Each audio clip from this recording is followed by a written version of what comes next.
What is going on, Disney fans? My name is John Solo, and I am back with another episode of your favorite series. Today we're talking about the fairy tale that inspired what some believe is the greatest Disney story of all time, Beauty and the Beast. The best known version of this story was written by the French author Jean-Marie Le Prince de Beaumont and was appropriately titled Beauty and the Beast, but in French. Now, of course, a live-action version of Disney's Beauty and the Beast was released earlier this year, but since I've already done a comparison video between the live action and animated films, I thought it would be best to continue down on the path that we already made with the Messed Up Origin series and simply compare the classic version of the Disney story with the original fairy tale. Sit back, relax, and hit that like button. Let's get into it. So for those who haven't seen Beauty and the Beast in a while, here's how the story goes. It starts with a prologue telling us about a prince who was cursed by an enchantress. He was transformed into a beast and told if he couldn't find true love before a magic flower wilted, he'd stay a beast forever. She also turned his servants into furniture, which was kind of undeserved, to be honest. 10 years later, some old guy gets lost in the woods and uses the beast's castle for shelter and then gets thrown in the dungeon for trespassing. A while later, his daughter, who just so happens to be pretty attractive,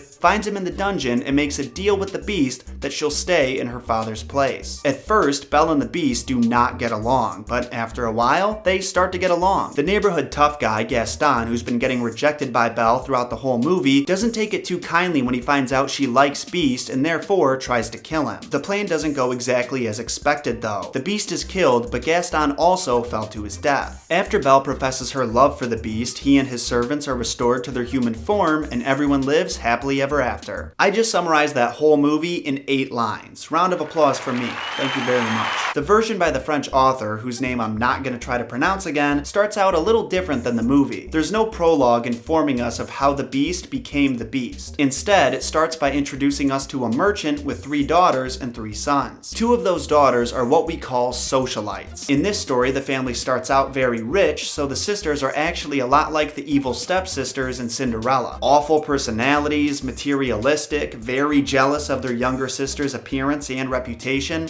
and overall just pretty vapid. The youngest sister was the total opposite of these two. Kind-hearted, intelligent, basic social skills. People loved her and they called her Beauty because she was so beautiful. Actually, all she's referred to as in this story is Beauty. She is not named Belle. Out of nowhere, the father loses pretty much their entire fortune and the family is forced to move to the country where they have to work together to make a living and take care of the house. Everyone did their part to help, especially Beauty, and within a year's time, their life in the country wasn't that bad. Except for the sisters. They didn't do anything to help out, and they complained about being poor the entire time. Eventually, the father gets some good news about a shipping vessel he invested in bringing back some goods, and he tells his kids that he's going to be going to the village for a few days to cash in. The older sisters ask him to bring back dresses and accessories for them, while Beauty, who is actually aware of things called budgets, only asks for a single rose. The father makes his trip to the village only to find out that his investment was a bust, and when he turns around to head back home, he gets lost in the woods. The next part is very similar to the movie, so I'm gonna kind of breeze past it. Essentially, the father goes to the prince's palace for shelter when a storm hits, only he doesn't know whose palace it is. He can't find anyone on the property, but there's warm food on the table, so after waiting a while for someone to show up, he helps himself to a little bit of the meal and then goes to bed. The next day, he looks around the property again, but can't find anyone. So he thanks the mystic forces in the palace for their hospitality and picks a single rose from the garden as he leaves. Here is where the beast comes in, and you'll notice that he's actually surprisingly reasonable. He's furious with the merchant for trespassing and having the gall to steal, and he says he's gonna kill him for it, but naturally the merchant starts begging for his life. Beast can see the sadness and fear in the merchant's eyes and agrees that he can go home for now, but either he or one of his daughters needs to come back to the castle and serve the punishment. And this is where it gets really weird. He also says, and I'm not making this up, I put a chest in the room you slept in. Before you go, put anything you want in it. Gold, clothes, anything. Fill it up, take it home. I'm pretty sure those items were to act as a sort of life insurance for his family for when he got killed. Actually pretty nice of the beast to think about that, right? The merchant makes it home sometime later and actually doesn't show his daughters the chest that he was given, but he does tell them about the predicament he got himself in. Beauty feels somewhat responsible since she's the one who wanted the rose, so she volunteers to go in her father's place, much to her sister's delight. She goes back to the palace with her father, negotiates terms with the beast, and then on her first night in the palace, she has a dream where a mysterious woman comes to her and tells her she'll be rewarded for her sacrifice, and this ends up coming true the very next day. While wandering around the castle, she comes across a room that says Beauty's apartment in gold lettering above the door. That apartment contains an entire library, a harpsichord which Beauty learned to play when her family was rich, and music books. She's pretty excited about her discovery, and the first book that she opens has a message from the lady in her dreams on the first page. Welcome, Beauty, banish fear, you are queen and mistress here. Speak your wishes, speak your will, swift obedience meets them still. It's pretty much saying you've been a good person throughout your whole life, so as a reward, your wish is my command. Beauty says, well, I sure wish I could see my dad right about now because I miss him a whole lot. And just like that, an image appears in her mirror. She sees her father returning home looking depressed because he just lost his favorite daughter, not that there was much competition, and her sisters welcoming him home overjoyed at the fact that Beauty isn't there. That night, Beauty and the Beast have dinner together for the first time, and surprisingly, the Beast is a complete gentleman with really no self-esteem whatsoever. He admits to her that he's an ugly, dumb creature, and Beauty doesn't even disagree with him because she doesn't like to lie. She points out, though, that there's plenty of terrible humans out there, and he actually seems like a pretty nice guy. At the end of the dinner, Beast admits that he's infatuated with Beauty and asks her to marry him, which she says no to,